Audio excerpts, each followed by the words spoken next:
আগামী 31 তারিখ 1-2 তারিখ আমাদের ইজতেমা। আল্লাহ তাআলা আমাদের ইজতেমাকে কবুল করেন, সহজ করেন, কবুল করেন। হ্যাঁ, আপনাদের গ্রামের নাম কি? এই গ্রামটার নাম কি? লক্ষ্মীপুর। কেটা চিনতে লক্ষ্মীপুর? ময়ফাল গিয়া কইতেন লক্ষ্মীপুর যাবো, চিনি না। লালফুল গিয়া কইতেন লক্ষ্মীপুর যাবো, দূর চিনি না। এখন যদি টেকনাফে গিয়ে কান রশি দিয়ে যাবো, কব জি চিনি। সুবহানাল্লাহ বলে না। এটা কেন দামি হয়ে গেল? এটার সাথে কোরআন লাগছে। সুবহানাল্লাহ। আবু বকর ইবনে কুহাফার বেটা আবু বকর কোরআনের সাথে লেগে সিদ্দিক আকবর, ওমর ইবনে খাত্তাব কোরআনের সাথে লেগে ফারুক আজম, উসমান ইবনে আফফান কোরআনের সাথে লেগে যুন্নুরাইন, আলী ইবনে আবি তালিব এক বাচ্চা কোরআনের সাথে লেগে আসাদুল্লাহ আল গালিব, খালিদ ইবনে ওয়ালিদ কোরআনের সাথে লেগে সাইফুল্লাহ। সুবহানাল্লাহ বলে। আবু হুরায়রা এক মানুষ, আবু হুরায়রা কেডা চিনতো? এটারে কেডা চিনতো? লেকিন কোরআনের সাথে লেগে এটা হয়ে গেছে সারা দুনিয়ার সবচেয়ে বড় মুহাদ্দিস। আব্দুল্লাহ ইবনে আব্বাস এক বাচ্চা, 10 বছরের বাচ্চা, আব্বাসের বেটা আব্বাস, আব্বাসের বেটা আব্দুল্লাহ, কেডা চিনতো পৃথিবীতে? কোরআনের সাথে লেগে এটা হয়ে গেল আব্দুল্লাহ ইবনে আব্বাস হিবরুল উম্মাহ, উম্মতের সবচেয়ে বড় মুফাসসির। কি বলেন? কোরআনের সাথে লাগলেই দামি, লাগলেই দামি, লাগলেই দামি, লাগলেই দামি, লাগলেই দামি, লাগলেই দামি। আমি এতবার বলছি, আপনারা একবারও বলেন না। বলেন কোরআনের সাথে কি? আবার বলেন। পৃথিবীর যত বাতিলের সাথে লাগুক, দাম যদি বাড়েও তো সাময়িক দাম, আবার বেদামা। এতদিন ছিল অমুকের দোস্ত, এখন অমুকের দোস্ত কইয়া দেখো। 16 বছরের কারোর সাথে দোস্তি আছে, তুমি এখন কইয়া দেখো। শুধু ফিডা, শুধু ফিডা। বাস্তবটা বাস্তব। এখন যদি কেউ অমুকের দোস্ত, শুধু কি? শুধু ফিডা। কি মোবাইলের নাম্বার থাকলে বলে ফিডা? আশ্চর্য কথা। কোরআনওয়ালা, কোরআনওয়ালা বলেন, কোরআনওয়ালা, কোরআনওয়ালা বলেন, কোরআনওয়ালা। আমি কি হব? কোরআনওয়ালা ইনশাআল্লাহ। কি ওয়ালা? আবার বলেন কোরআনওয়ালা। ওরা স্লোগান দেয়, তুমি কে আমি কে। বেকুব। ওরা স্লোগান দিছে, তুমি কে আমি কে। ভু একটা স্লোগান দিছে, তুমি কে আমি কে। আমি বলি তুমি কে আমি কে। কোরআনওয়ালা, কোরআনওয়ালা। কে বলেছে? কে বলেছে? বানানেওয়ালা, বানানেওয়ালা। কি একটা শব্দ দিয়া কিভাবে 16 বছরকে বর্ডারের ওপারে পাঠা দিছে। 16 বছরের সব শক্তিকে কাটাতারের ওপারে পাঠা দিছে একটা শব্দ দিয়া, ভুয়া। তোমার আমরা স্লোগান দেন নাই? স্লোগান কি দিছে? ভুয়া। আমি বুঝেই উঠতি না এটা কি কয়, এই শব্দটা কি কয়। আমি 3 দিন আটকা পড়ছিলাম এই 5 আগস্টের আগে 3 দিন ঢাকা মসজিদ থেকে বের হইতে পারি নাই। তো শুধু মিছিল যায় ভুয়া ভুয়া ভুয়া। বুঝতে কষ্ট হয়েছে এই শব্দটা কি কয়। আশ্চর্য না? তাইলে বোঝা গেছে দুনিয়ার সব সভ্যতা ভুয়া। কি সব কি ভুয়া? দেখেন না, এই 19 তারিখের আগ পর্যন্ত পৃথিবীতে ইসরায়েলের দম্ভ কেমন ছিল, এখন বোঝা গেছে সব দম্ভ ভুয়া। বাশার আল আসাদের দম্ভ কেমন ছিল? ভুয়া। কি তাহলে বোঝা গেছে পৃথিবীর সব বাতিল ভুয়া। ভুই ফোড়ে, ভুই ফোড়ে। আর কোরআন ছিল, আছে, থাকবে। বলেন, আবার বলেন, আবার বলেন। কোরআন ছিল। এখন প্রশ্ন, কোরআন ছিল, আছে, থাকবে কেমনে? কোরআন ছিল, আছে, থাকবে কেমনে? উত্তর হবে মাদ্রাসা দিয়া। সুবহানাল্লাহ বলেন। এই গ্রামের মুরব্বীরা যারা আছেন, এই গ্রামের মুরব্বীরা, আচ্ছা কল্পনা করেন তো 40 বছর আগে এখানে কিছু হবে, আপনাদের কল্পনা কোনোদিন আসছিল? হ্যাঁ, আপনাদের কল্পনায় কোনোদিন আসছিল যেখানে এমন কিছু ঘটতে যাচ্ছে? যে মসজিদটা এখন রশিদে হতে যাচ্ছে, এই মসজিদটা পুরো বাংলাদেশে সবচেয়ে বড় মসজিদ হবে। কত ফিট লম্বা? 335 ফিট লম্বা। বাংলাদেশে একটা মসজিদ আছে, বড় সড়ো মসজিদ, এটা হলো চাঁদপুর হাজীগঞ্জ বড় মসজিদটা। এই মসজিদ 18,000 স্কোয়ার ফিটের ছাদ, আর রশিদিয়ার মসজিদটা হবে 33,000 স্কোয়ার ফিটের ছাদ। শুধু রশিদিয়ার মসজিদ দেখতে আসতে হবে পৃথিবী থেকে সারা দুনিয়া থেকে আসতে হবে রশিদিয়ার মসজিদ দেখতে। পুরা ইউরোপ, পুরা আমেরিকা, পুরা মিডল ইস্ট, পুরা মধ্যপ্রাচ্য, পুরা আরব বিশ্ব দেখতে আসতে হবে রশিদিয়ার মসজিদটা। হ্যাঁ, আবার তলাও 7 তলা। সুবহানাল্লাহ বলে এটা কল্পনা করছিলেন? 40 বছর আগে যেমন কারোর কল্পনাও এই কথা আসে নাই, ঠিক তেমনি ভাবে আজকে আমার আর আপনার কল্পনায়ও আসে না। আমাদের সূরা ফাতিহার মোকাবেলা রব কি রেখে দিয়েছে? ওয়ামা উতিতুম মিন শাইইন ফামাতাউল হায়াতিদ দুনিয়া ওয়া যিনাতুহা ওয়ামা ইনদাল্লাহি খায়রুন ওয়া আবকা। আপনার একবার সুবহানাল্লাহর বিনিময়ে আর রবের কাছে যা আছে, একবার আলহামদুলিল্লাহর বিনিময়ে রবের কাছে যা আছে, খায়রুন ওয়া আবকা, সারা দুনিয়ার সমুদয় সম্পত্তি থেকেও শ্রেষ্ঠ এবং চিরস্থায়ী। এই আয়াতগুলো কই গেল? এগুলো কই গেল? আমরা যখন পড়ি এগুলো কই থাকে তখন, বলো না? সাগরে যখন পড়ি, ওমা উতিতুম মিন শাইইন ফামাতাউল হায়াতিদ দুনিয়া ওয়া যিনাতুহা ওয়া মা ইনদাল্লাহি খায়রুন ওয়া আবকা। কি হ্যাঁ,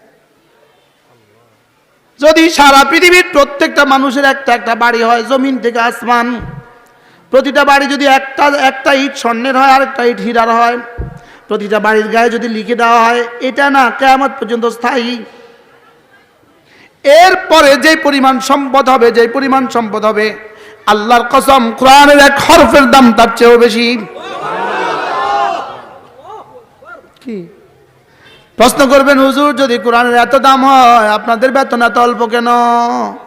প্রশ্ন, কোরআন যদি এত দামি হয় আপনাদের বেতন এত অল্প কেন? প্রশ্ন কি? বলেন না, বলতে পারেন না?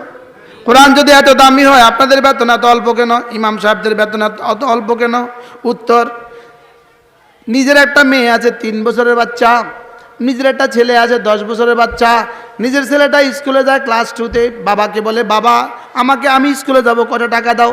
তো বাবা কি করে, ছেলেটাকে সর্বোচ্চ 20টা টাকার একটা নোট দিয়ে দেয়, 20 টাকার একটা নোট। এবার নিজের একটা কাজের ছেলে আছে 25 বছর বয়স, এই ছেলেটা বলতেছে আঙ্কেল আমি একটু বাড়ি যাচ্ছি, আমার কত টাকা দেন? এবার 25 টাকা দিবে না 2,500 টাকা দিবে? বুঝেন না নাকি 25 টাকা দিবে? আচ্ছা, বাচ্চারে 20 টাকা দিচ্ছে, আর বাচ্চা কি করছে? খুশিতে চলে গেছে কোথায়? আবার যদি কাজের ছেলেটা যখন বলছে আমার কত টাকা দেন, এবার 20 টাকা দিচ্ছেন, খুশি হইব না বেজার? মুখ বরাবর মারি দিব। কাজের ছেলেকে দিতে হয়েছে কত? 2,000, আর নিজের ছেলেকে দিছে কত? আদর বেশি করে কারে? টাকা বেশি দিছে কারে? কি বুঝলেন এবার? বুঝেন নাই? নিজের ছেলেরা দিছে কত? কাজের ছেলেরা দিছে কত? 2,000 টাকা। এবার আদর বেশি করে কারে? টাকা বেশি দিছে কারে? এবার কি বুঝছেন? এখনো বুঝেন? বল, আদরের লগে টিয়ার কি সম্পর্ক? টিয়ার সম্পর্ক হলো বদিল্লাগিরির সাথে। বুঝেন না কথা? মনে হয় ছেলেকে আদর করে এই জন্য দিছে 20 টাকা, বেশি দিলে নষ্ট হয়ে যাবে। আর ওই ছেলে কাজের ছেলে কাজ করে এই জন্য দিছে 2,000 টাকা, ওরে দিছে মজুরি। ইংরেজি বাংলা অঙ্ক ওদেরকে দেয় 70,000 টাকা, ওদেরকে দেয় মজুরি, আমাদেরকে দেয় 2,000 টাকা, এটা দেয় আদর কইরা। সুবহান, অন বুঝেন না? এবার কিছু বুঝছেন? হ্যাঁ, তাহলে আমাদেরকে বেতন কম দেয় কেন? আর ওনাদেরকে বেতন বেশি দেয় কেন? মজুরি।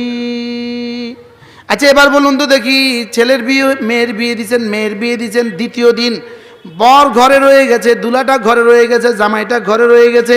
এবার দ্বিতীয় দিন দুপুরবেলা সুন্দর মতো মা রান্না করছে, শাশুড়ি রান্না করছে, মুরগি রান্না করছে, ইলিশ রান্না করছে, খাসি রান্না করছে।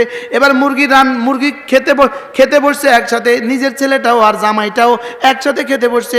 এবার বলুন তোর মুরগির রানটা কারে দেয়? আর মুরগির হাড্ডি গুড্ডিগুলো কারে দেয়? ছেলেরে। এবার ইলিশের পেটিটা কারে দেয়? জামাইরে। ইলিশের ল্যাজটা কারে দেয়? এবার বলুন তো দেখি, ছেলে তো এবার কানায় কানায় দেখে, আমার মা আমাকে এতটা ভালোবাসে, আজকে মুরগির হাড্ডিটা আমারে দিল, মুরগির রানটা জামাইরে দিল। আমার মা আমাকে এত ভালোবাসে, আজকে ইলিশের পেটিটা দিল তারে, আর মুরগির ইলিশের রানটা দিল, ইলিশের ল্যাজটা দিল আমারে। মা এটা কোন ইনসাফ করলো? এবার খানা শেষে আস্তে আস্তে মারে জিজ্ঞেস করে, মা এটা কোন ইনসাফ করলা তুমি? ওরে দিলা, ও তোমার শুধু কালকে আসছে, মা ও শুধু কালকে আসছে, একদিনের পরিচয়। তারে দিলা তুমি মুরগির রানটা, আমারে দিলা হাড্ডিটা, তারে দিলা পেটিটা, আমারে দিলা ল্যাজটা। মা এটা কোন ইনসাফ? মা কারে ফুট তুই বুঝোস নাই, উত্তরা যে বাড়িটা আছে তোরে দিমু, মুরগির রানটা দিছি তারে, উত্তরার বাড়িটা দিমু তোরে, ফেনির বাড়িটা দিমু তোরে, আর ইলিশের পেটিটা দিছি তারে। এবার আমাদেরকে বলে দুনিয়াতে একটুখানি হাড্ডি হুড্ডি খাও, ওখানে গিয়া জান্নাতটা দিমু তোরে। আর ওদেরকে বলে তোমরা এখন বড় বড়টা খাও, ওখানে দুনিয়াতে দিমু তোরে, জান্নাতে দিমু তারে। বুঝেন নাই কথা মনে হয়? এবার মা কি বলে, গোলামের ভিতরে কিন্তু উত্তরার ফ্ল্যাটটা দিতাম না, ফেনীর বাড়িটা কিন্তু গোলামের ভিতরে দিতাম না। তখন দিমু কারে বলেন? তখন নিজের ছেলেকে দিব না জামাইরে দেয়? জামাইরে কয়টা বাড়ি দেয় মোট? জামাই বাড়ি পাইব? জামাইরে বাড়ি দেয় না মুরগি দান দেয়? ছেলেরে কি দেয়? কি বুঝা গেছে?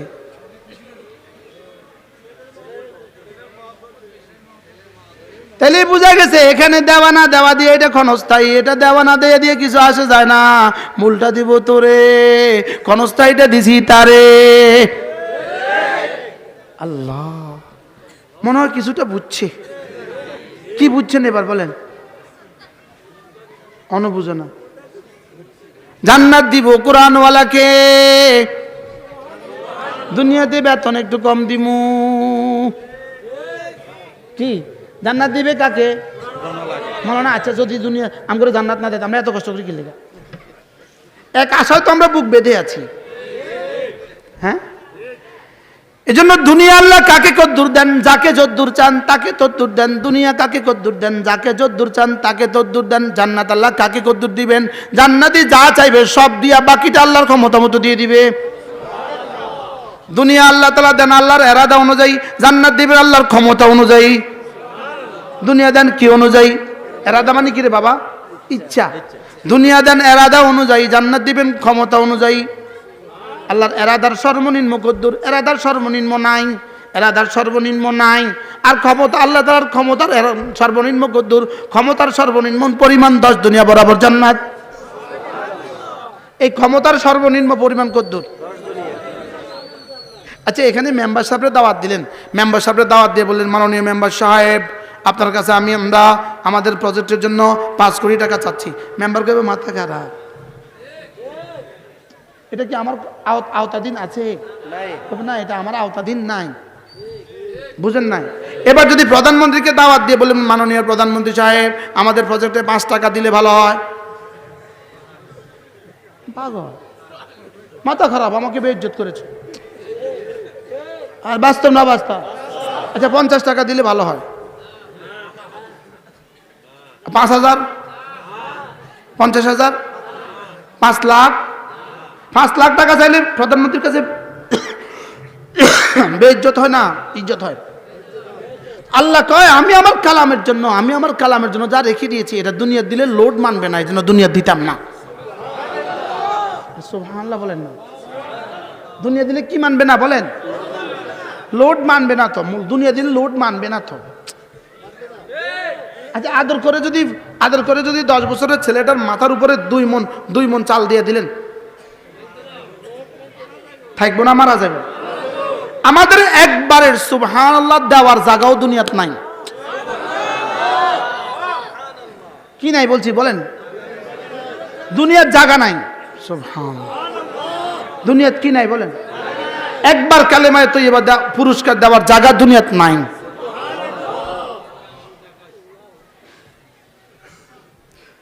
কে জানি কেউ যাইতে হইলে আঙ্গুল দেখাইস,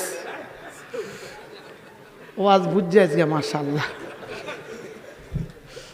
কি ভাই, দুনিয়ায় কি নাই বলেন? এই জন্য দুনিয়াতে আল্লাহ আমাদেরকে পুরা দিবেন না, এখানে দিবেন কিছু কিছু, ওখানে দিবেন সব কিছু। আর বেঈমানদের দুনিয়াতে দিবেন একটু বেশি কিছু, ওখানে দিবেন না কোনো কিছু। এই আজকে একটু বুঝছে মাশাআল্লাহ। বেঈমানদের দুনিয়াতে কি দিবেন? একটু বেশি কিছু, না সব কিছু, একটু বেশি কিছু। আর ওখানে দিবেন কি? ওখানে দিবেন না কোনো কিছু। আর মোমেনকে দুনিয়াতে দিবেন কি? একটু একটু কিছু কিছু, একটু কিছু কিছু। আর ওখানে দিবেন কি? তাহলে মোটের উপরে বেশি পাইলো কারা? আরে সুবহানাল্লাহ বলে। আমরা আলহামদুলিল্লাহ এখানেও কিছু পেয়ে গেলাম, ওখানে পুরাটা পেয়ে গেলাম। আর ওরা এখানেও কিছু পাইলো, সবটা পাইলো না, আর ওখানে কিছুই পাইলো না। হ্যাঁ, লাভ নাই। কি হয়, কি নাই বলেন?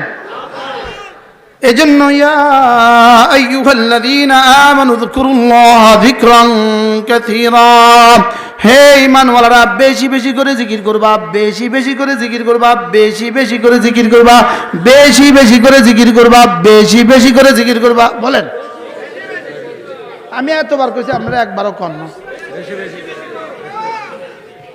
আবার বলেন, আবার বলেন।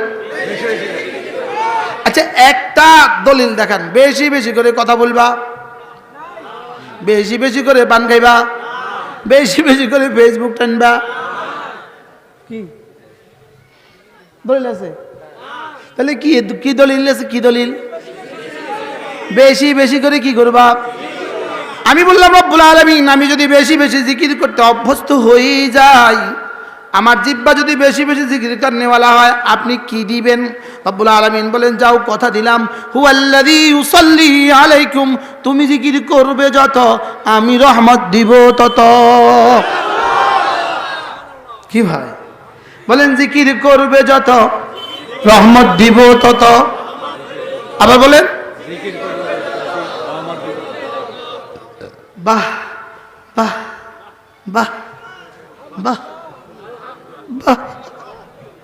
জিকির করবে যত, রহমত দিবে তত। বলেন, ফিলিস্তিনের এক যুবক শাহাদাত বরণ করেছে।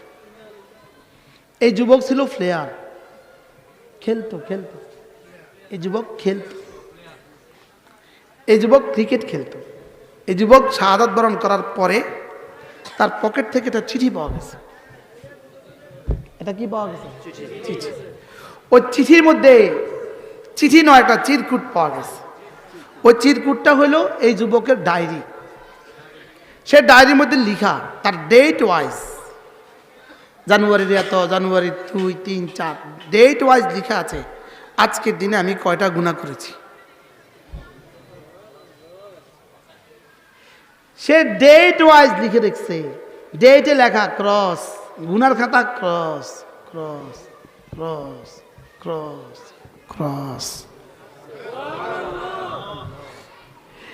একদিনের খাতাতে লেখা আছে, একদিনের ডেটে লেখা আছে, আজকে আমি ছক্কা মারার পরে আমার কলিজায় একটুখানি অহংকার আসছিল। এটা ওখানে লিখে দেখছে। সুবহানাল্লাহ। এজন্য হাসিবু ক্বাবলা আন তুহাসাবু, হাসিবু ক্বাবলা আন তুহাসাবু, হাসিবু আনফুসাকুম ক্বাবলা আন তুহাসাবু, ওয়াযায়িনু লিআনফুসিকুম ক্বাবলা ইয়াউমিন তুহাসাবু। সুবহানাল্লাহ। এজন্য নিজেকে নিজে বাঁচাও, নিজেকে নিজে হিসাব লাগাও, নিজেকে নিজে হিসাব লাগাও। আজকে জিহ্বাটা নড়ছে কয়বার? আল্লাহ। হ্যাঁ, রাসূল করিম সাল্লাল্লাহু তাআলা আলাইহি ওয়াসাল্লাম ইরশাদ করেন, ক্বালা রাব্বু আযজা ওয়া জাল, আল্লাহ তাআলা বলেন, আনা ইনদা আবদি মা তাহাররাকাত বি শাফাতা, আমার বন্ধুর ঠোঁট আমাকে নিয়ে নড়ে যতক্ষণ, আমি তার সাথে সাথে থাকি ততক্ষণ। কি জিহ্বা নাড়বেন কবে? মওতের পর তার জিহ্বা নাড়ার সুযোগ নেই। হ্যাঁ, মওতের পরে শুধুই বুঝবেন যা বলেছে ঠিক বলেছে, যা বলেছে ঠিক বলেছেন। ইয়াউমাইযি ইয়াতাযাক্কারুল ইনসান, সেদিন শুধু বলবেন যা বলেছে ঠিক বলেছে। রব্বুল আলামিন বলবেন, ওয়া আন্না লাহু যিকরা, এখন আর বুঝে লাভ কি? উত্তর কি দিবে বলেন? এখন আর বুঝে, ট্রেন তো চলে গেছে, এখন আর বুঝে লাভ কি?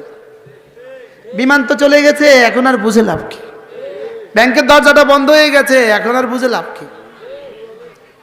কি ভাই, এই জন্য আল্লাহর নবী বলেন, কোন মানুষ যদি 5 ওয়াক্ত নামাজের পরে সুবহানাল্লাহ 33 বার পড়ে, আলহামদুলিল্লাহ 33 বার পড়ে, আল্লাহু আকবার 33 বার পড়ে, অফি মিআতে মাররা 100তম বারের বেলা লা ইলাহা ইল্লাল্লাহ ওয়াহদাহু লা শারীকা লা লাহুল মুলকু ওয়া লাহুল হামদু ওয়া হুয়া আলা কুল্লি শাইইন কাদির পড়ে, আল্লাহর নবী বলেন, গুফরাত খাতায়াহু, তার গুনাহগুলোকে মুছে দেওয়া হবে, ওয়ালাউ কাসুরাত, গুনাহ যত বেশি হোক না কেন। কবে পড়বেন? কবে? কবে? প্রতি নামাজ ইনশাআল্লাহ। কেমনে পড়বেন? শুদ্ধ করে এক নিঃশ্বাসে একবার সুবহানাল্লাহ সুবহানাল্লাহ সুবহানাল্লাহ সুবহানাল্লাহ সুবহানাল্লাহ সুবহানাল্লাহ সুবহানাল্লাহ সুবহানাল্লাহ সুবহানাল্লাহ সুবহানাল্লাহ আলহামদুলিল্লাহ আলহামদুলিল্লাহ আলহামদুলিল্লাহ আলহামদুলিল্লাহ আলহামদুলিল্লাহ আল্লাহু আকবার আল্লাহু আকবার আল্লাহু আকবার আল্লাহু আকবার আল্লাহু আকবার আল্লাহু আকবার আল্লাহু আকবার আল্লাহু আকবার। এভাবে পড়বো তো? কবে পড়বেন? কবে? হ্যাঁ, কেউ রাগ করেন না, আল্লাহ ভাই রাগ করেন না। আমার বড় ভয় হয়, পান খানেওয়ালাদেরকে নিয়ে আমার বড় ভয় হয়, আমার বড় ভয় হয়। এটা জবাবটা কি দিবি? যখন জিজ্ঞেস করবে, তুই এটা কি করছিস, তুই এটা কেন খেয়েছিস, কেন তুমি তোমার জীবনের এতগুলো টাকা এখানে ব্যয় করেছ, আর কেন তুমি তোমার জীবনের এত অমূল্য সম্পদ, তোমার জীবনের সময় তুমি এর পেছনে কেন দিয়েছ? এর জবাব কি হবে আমার বুঝে আসে না। বুঝেন নাই কথা? জিজ্ঞেস করবে, ভাই ভাত কেন খাইলা? তো বলবো, আল্লাহ, ভাত না খেলে তো পারতাম না, নামাজ পড়তে পারতাম না, এই জন্য ভাত খাইছি। রুটি কেন খেলা? আল্লাহ, রুটি না খেলে তো চলতে পারতাম না, এই জন্য রুটি খেয়েছি। লেকিন লিমা লিমা লিমা আকাল থাকতাম বল। পান কেন খেয়েছ? উত্তর ঠিক করো। বিড়ি কেন খেয়েছ? উত্তর ঠিক করো। দোকানের সামনে কেন তুমি বসেছিলে? উত্তর ঠিক করো। তুমি আসর থেকে মাগরিব, মাগরিব থেকে আসা দোকানের সামনে কেন বসেছিলে? উত্তর ঠিক করো। তুমি সময় কেন নষ্ট করেছো? উত্তর ঠিক করো। তুমি ফেসবুকে কেন ঢুকলে? উত্তর ঠিক করো। তুমি মোবাইলের টাইম কেন দিলা? উত্তর ঠিক করো। অথচ তোমার জীবনের মূল ক্যাপিটাল, মূল সরমায়া, তোমার জীবনের মূল পুঁজি তোমার সময়। বলেন, আমার জীবনের মূল পুঁজি কি? বলেন, আমার জীবনের মূল পুঁজি কি? বলেন। ব্যক্তিগতভাবে আমি চাও পান করি না, আলহামদুলিল্লাহ বলেন। আমার ঘরে আমি যাই বলে, এই বিবি চা দাও, এটা করি না আমি। এই গাড়ি থামাও, চা খাবো আমরা, 1 ঘন্টা দেরি করবো না, এটা আমি করি না। এখানে আমি এই এই কথাটা এখানে বলা ঠিক হয় নাই, বড়দের মজলিস। কিন্তু আমার বুঝেই ধরে না আমার একটা একটা সেকেন্ডের দাম কত। এটা আমি দোকানের সামনে বসে বসে হায়াত কেন কাটাবো? বুঝেন না কথা বলি? হ্যাঁ, আমাদের যখন কেউ ফোন দেয়, হুজুর আপনি কি ফ্রি আছেন, আমি এটার জবাবে খুব খারাপ লাগে আমার, আমি কি মোমেন আবার ফ্রি থাকে কেমনে? তা তো তুতি উকুলা কুল্লা হিনি বিইজনি রাব্বিহা, কি বলছি কোন? তুতি উকুলা কুল্লা হিনি কুল্লা হিনি অর্থ কি? তার জীবনের প্রতিটা সেকেন্ডে তার ঈমান তার ফল দিবে। এটা আবার ফ্রি থাকে কেমনে? এটা হয় ঘুমাবে, না হয় তাসবিহ পড়বে, না হয় কিতাব পড়বে, না হয় ওয়াজ করবে, না ওয়াজ শুনবে, কোনোটা ঈমান আমলের কোনোটা মতো করবে। এটা এর আবার ফ্রি থাকে কেমনে? কি মনে হয় বুঝেন না? আলহামদুলিল্লাহ আমাদের রশিদিয়া ছাত্ররা ফ্রি থাকে না। রশিদিয়া ছাত্ররা বাসে বসলে কিতাব পড়ে। আপনি ট্রেনে উঠছেন, কোন এক আলেমে দিনকে দেখছেন একটা ব্যাগ থেকে কিতাব বাইর করে পড়তে, আপনি বুঝে নিতে পারেন এটা রশিদিয়া ছাত্র। বাস্তব না বাস্তব? আপনি ফেনী থেকে চিটাং যাবেন, একটা বাসে উঠছেন, দেখবেন এক ছেলে ব্যাগ থেকে বাইর করে কিতাব খুলছে, আপনি বুঝে নিতে, ওর এই আচরণ আপনি বুঝতে হবে ওটা রশিদিয়া ছাত্র না।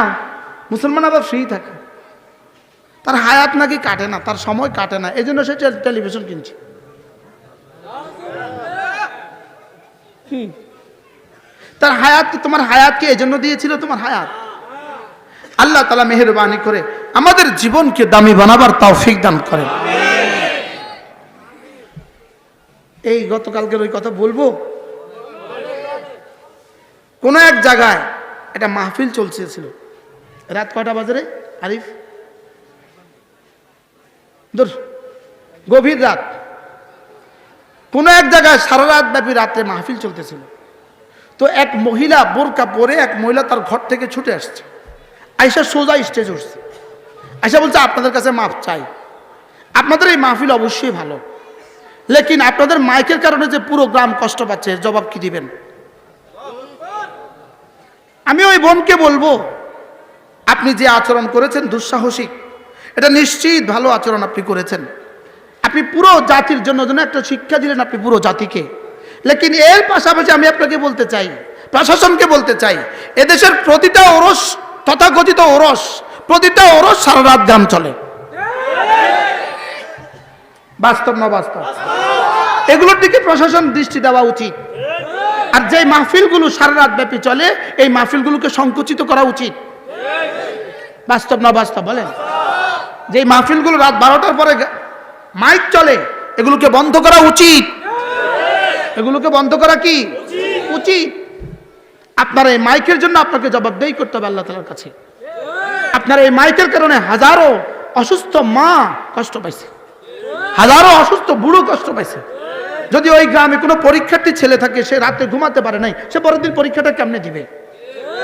বলেন না বাস্তব না বাস্তব? যার সকালবেলা ডিউটি আছে, সারা রাত আপনার মাইকের কারণে ঘুমাইতে পারে নাই, তিনি পরবর্তী দিন ডিউটি কেমনে করবে? এজন্য আমার মনে হয় মাইকের ব্যবহারে আমরা সতর্ক হওয়া দরকার।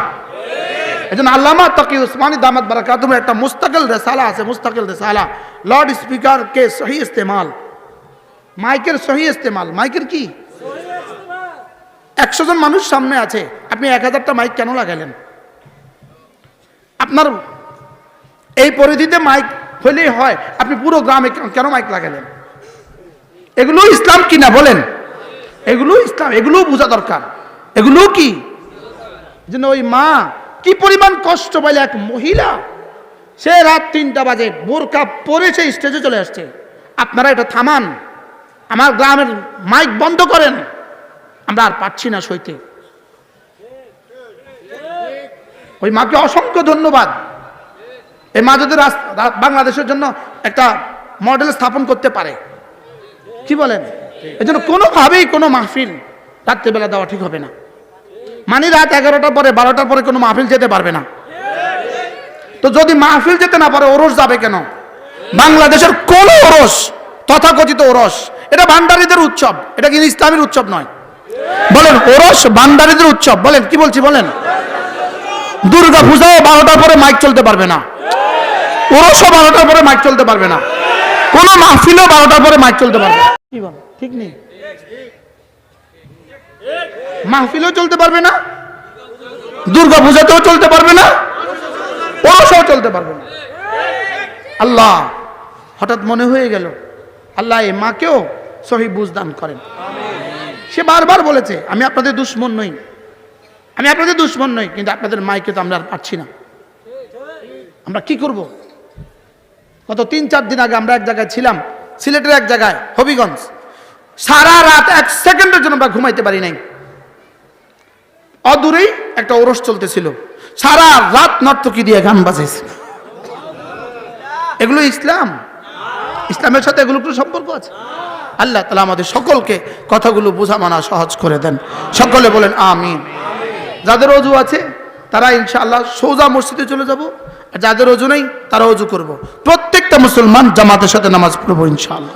আল্লাহ তাআলা আমাদেরকে কথাগুলো বোঝা মানা সহজ করে দেন। সকলে বলি আমিন। আগামী 31 তারিখ, 1-2 তারিখ আমাদের ইজতেমা। আল্লাহ তাআলা আমাদের ইজতেমাকে কবুল করেন, সহজ করেন, কবুল করেন। সুবহানাল্লাহি বিহামদিহি, সুবহানাকাল্লাহুম্মা বিহামদিক, আশহাদু আল্লা ইলাহা ইল্লা আনতা, আস্তাগফিরুকা ওয়া আতুবু ইলাইক। গাড়িতে আমাদের কিতাবগুলো পাওয়া যায়, আমাদের 15টা কিতাব আছে গাড়ির মধ্যে, আমাদের কিতাবগুলো আছে। নামাজের আগে পরে কিনে নেবেন ইনশাআল্লাহ। নামাজের পরে ইনশাআল্লাহ এই মজলিসে আবার বয়ান হবে। আল্লাহ তাআলা আমাদের সবাইকে তৌফিক দান করেন। সুবহানাল্লাহি বিহামদিহি, সুবহানাকাল্লাহুম্মা বিহামদিক, আশহাদু আল্লা ইলাহা ইল্লা আনতা, আস্তাগফিরুকা ওয়া আতুবু।